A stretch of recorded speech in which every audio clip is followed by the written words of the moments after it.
একটি দুটি নয়, অগণিত শালিক পাখি পরোটা খাচ্ছে।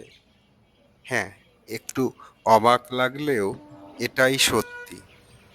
গাড়ির হর্ন শুনে পাখিগুলো উড়ে গেল, কিন্তু উড়ে গেলেও তারা এখনই আবার ফিরে আসবে, কেননা তাদের জন্য হাতে পরোটা নিয়ে অপেক্ষা করছেন মাগুরা ঝিনাইদহ রোডের সাজিয়ারার ঢাল এলাকার রাহাম হোটেলের মালিক মোশাররফ হোসেন।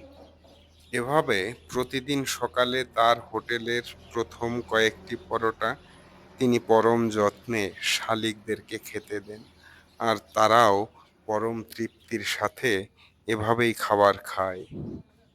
মানুষের পাখি প্রেমের এ যেন এক অনন্য নজির, অসাধারণ, মন ভরে যাওয়ার মতো একটি দৃশ্য। পৃথিবীর সকল প্রাণী এভাবেই ভালোবাসার বিনিময় হোক, প্রাণ থেকে প্রাণে, জীব থেকে জীবে। অনেক ধন্যবাদ সাথে থাকার জন্য এবং আমাদের কথাগুলো শোনার জন্য।